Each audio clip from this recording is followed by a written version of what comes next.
Man, oh man, this new Master Artisan album is going to be awesome. Oh, and I got a good idea for the next line. I better write this down quick before something distracts me, like being possessed by an evil supervillain.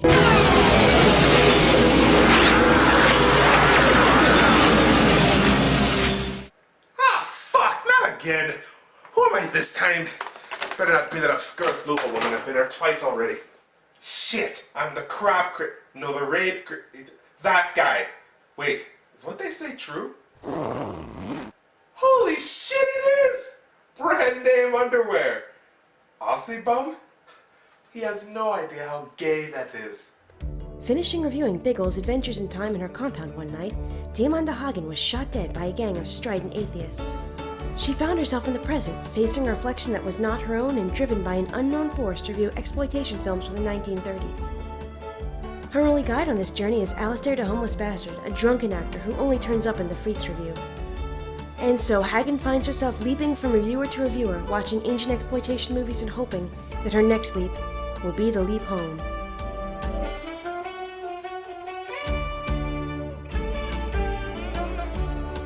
Well, now that I'm in his body, I might as well embarrass him. So what's the Rap Critic's secret, favorite genre of movie that he's always wanted to review? I know, I'll look in his deepest, darkest secrets folder. Let me see. Things I'm afraid of, things that send me into bouts of depression. Most embarrassing favorite genre of movie that I secretly want to review.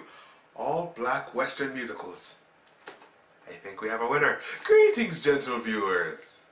Harlem Rides the Range. Third of the 4 movies starring Herb Jeffries as Bob Blake, a man who the title apparently believes is called Harlem. And I'm sorry to say that the quality of the copy I have is so bad that the movie sounds like it's singing the theme music through a time warp. I'm a happy cowboy. A time warp made of scratchy recordings. Had a thought. Given how racist movies in the 30s usually were and that this is an all-black cast, won't the audience get really confused? As in, what? Black starring in movies? No!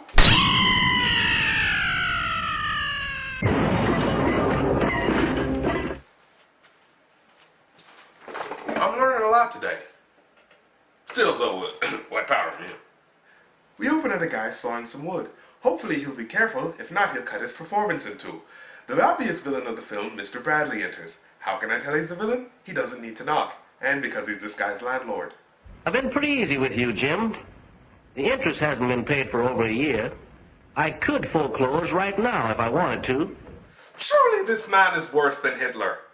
You'll get your money and interest, too. I'll give you a nice little bonus. Yeah? Say, something like a half interest in your mine? This guy doesn't charge people interest for a year and then doesn't foreclose on people he has the right to? Why the fuck is he the villain? You'll either give me a half interest in that mine or I'll take it all. Is it because he's an evil businessman? This is not how you set up an evil businessman. Now take your choice. You know what? Fuck it. The decent, hard-working, and kindly local job creator who probably donates time and money to the poor and homeless, then gets attacked by the motherfucker who didn't feel like paying what he owed. I love how the henchman doesn't know who to shoot, seeing as he's working for the villain, but the villain fucking isn't a villain. He even chastises the henchman for killing the guy by throwing him onto the table. You fool! You've killed him! Now how are we gonna find that radium deposit? Wait, you loaned him money. Surely there's some sort of record about the origin of his money he plans on using to repay you. Or is this villainous businessman so kindly that he actually allows people loans without knowing how much cash they make or where it comes from?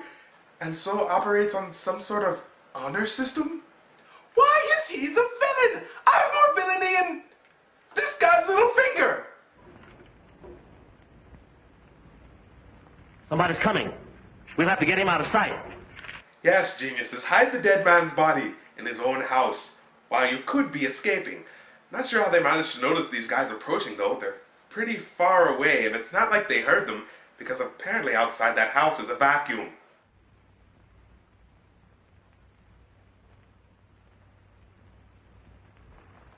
I'm guessing they filmed in Wyoming. Man, them two guys ride like they's going to dinner. Oh, the sound's back. So we see our hero, who I'm gonna call Harlem regardless of his actual name. The title calls him Harlem. I'm gonna fucking call him Harlem because titles never lie. This is why I call Jason Voorhees Friday and consequently get him mixed up with Robinson Crusoe. Harlem's the paler of the two on his white horse, in his white hat, and with his white neckerchief. His friend and sidekick is darker, wearing black, and from the way he's acting, I get the feeling they just picked the first unmade Western script they could find, and when they were changing the character names, they didn't bother to cut out the racism. Maybe we can get a job. A job? What you trying to do? Spoil my appetite? You could write a thesis on this. So they break in. Yes, this is a movie where the heroes break into strangers' houses and the villain doesn't even ask for interest on loans. Lucky they broke in though, because there's a clue. What's the matter? Please, Bob, tell me that ain't what I think it is. Looks like blood.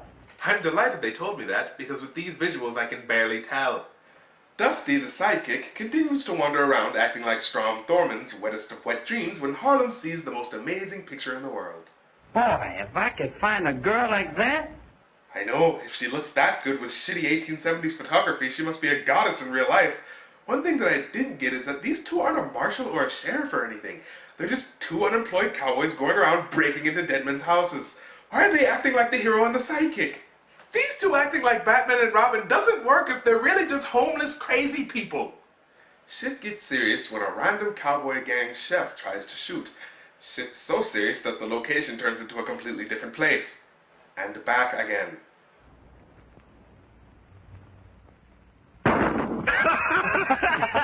And why does a cowboy gang have a chef? What is it with 30s all-minority westerns and fucking comedy chefs? I'm just lucky happy no fucking duck is in this. The chef keeps trying to show off his shooting, and every time he fails, he boasts all the more, falling just short of claiming that he meant to hit everything but the target, so he's actually a brilliant shot. It gets even longer when Harlem starts shooting the targets for him, and he begins to turn into an insane egotist. You know, when I was in Mexico, I was famous for my upside-down shot. Now that goes something like this.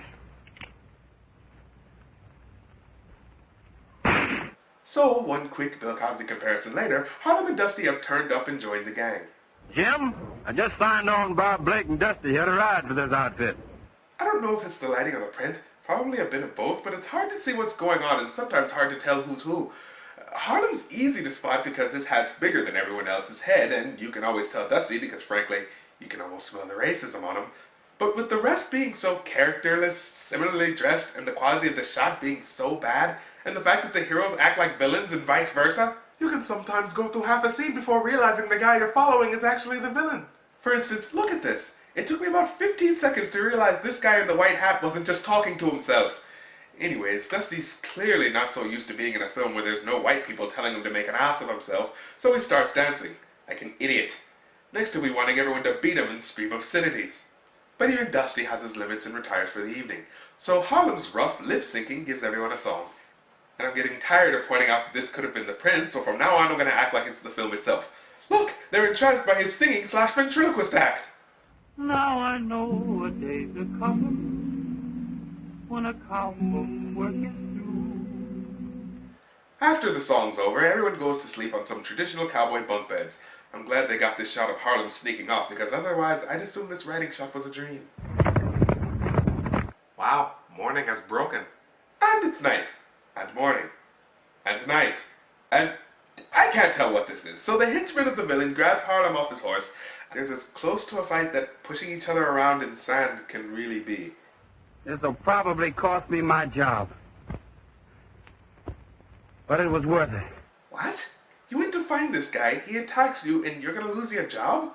Why? Who's this guy? Why the fuck didn't he just grab Harlem's hat and beat him to death with it? Say, Dusty, did you give that gun to Connors? Not yet. I haven't seen him. Well, when you give it to him, you tell him I said if he ever draws that gun on me again, I'm going to make him eat it. You know, there are more efficient ways than that to kill someone with a gun. Is Harlem's hat unnaturally wide, or his head unusually thin? Anyway, the boss arrives and he's such a bastard that he doesn't fire Harlem for beating up his henchmen. In fact, he promotes him and brings him along with him on a special job. A special job that's so special we instead follow Dusty and the comedy chef trying to out-minstrel show each other while investigating the house from the start of the movie. Dusty, don't come fooling. Well, where is you? I'm in here. Where's you? I don't know where I is, but I got a feeling I ain't gonna be there long. As hijinks go, this is somewhere between a wah wah wah and a... Say, have you figured out what the next move is? I'm way ahead of you. I made it already. I foreclosed on Dennison's ranch this afternoon. Oh, so finally the villain does something villainous. He foreclosed on the guy's house. The guy who assaulted him. The bastard. Anyway, Harlem brings the sheriff to the house to see the blood he found. The sheriff politely doesn't bring up the breaking in. Also, some guy poured tomato juice on the table to make Harlem look like an idiot. Prairie flowers.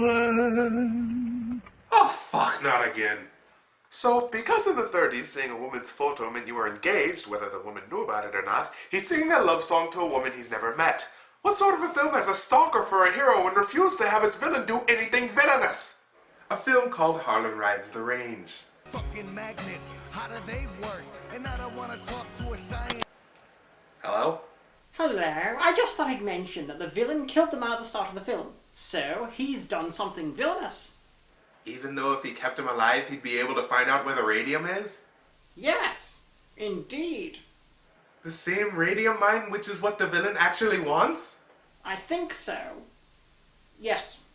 Just to prove he's evil? Yes, of course. Okay. Hey, how did you know I was here? Because of the reason.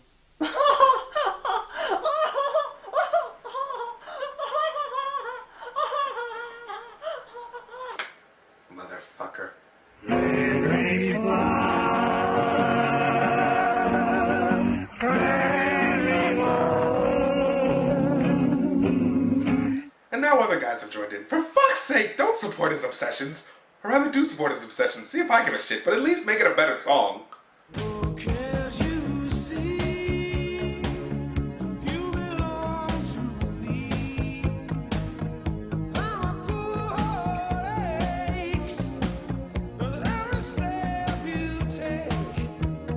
That was mighty fine singing, Blake. So suddenly, it's really obvious why the villain promoted Harlem. He planted his glove with the dead body, and Harlem's been arrested for the murder. Hey, what's the matter? You fellas look like somebody died.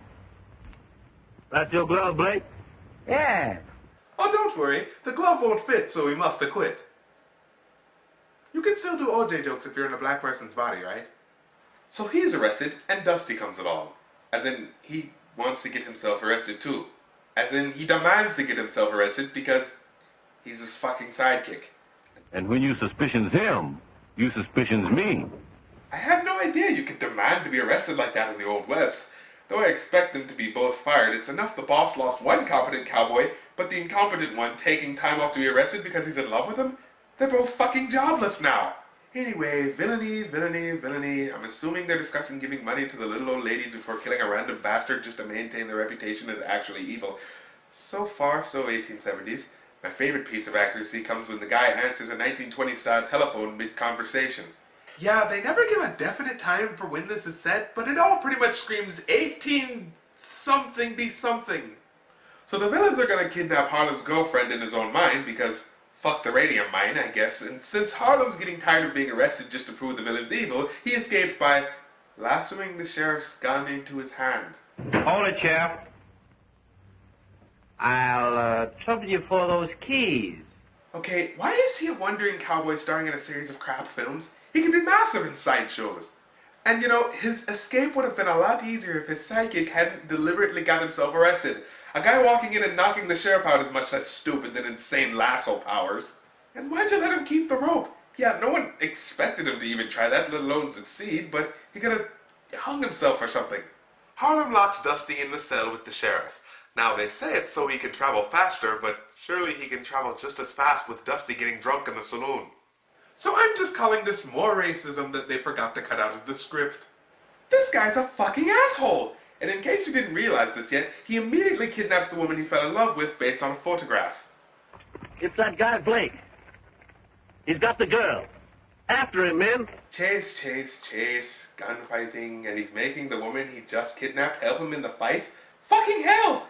And I swear, Captain Kirk's gonna fight a Gorn right about there in one of these days.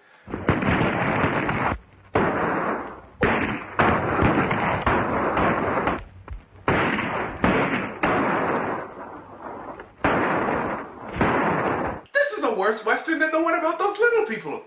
There's only one shot left. Put your heads together and see if it'll kill you both. So, for some reason, the sheriff is now against the businessman, who, yeah, killed a guy, but until about 3 minutes ago, they were on the same side. Anyway, the hero's not much better than the villain, and he killed people in that shootout. At least I assumed he did, or he's suddenly a very shit shot. Arrest him for murder or something. So, we then find out that the guy assaulted at the start by the henchman isn't dead. The guy Harlem was framed for the murder of isn't dead. The only reason we're supposed to think the villain's a worse person than the hero isn't dead. I have no fucking idea. The hero, who beat up the villain's henchman for little or no reason, kidnapped this guy's daughter, shot a bunch of guys, treated his own best friend like shit, stole this guy's only picture of his daughter, fell in love and sang to it. Did you steal my picture? Well, I just borrowed it. Which, as we all know, is the 30s equivalent of masturbating. Why? Well, I kind of like the looks of it. Why the fuck is this guy the hero? Even more confusing, why the fuck was the bad guy the villain? Seriously, why? So she's fallen in love with him because sexism said so, and the film's over. For something so simple, this is really fucking confusing. This is just fucked. The hero acts like a villain, the villain acts like a much lesser villain with a sideline in philanthropy, the comedy is awful, the story is confused, and they pick and drop plot points at fucking random. It starts off about a radium mine, then it's about the guy's murder, then it's about blaming Harlem, and then it's about the sheriff's changing sides, and then it's about the villain getting shot for no reason, and then we find out the guy's not dead. What the fuck? Honestly, I think I found a new series of films to scream at. I'm Diamanda Hagen, and I have to live with that every day.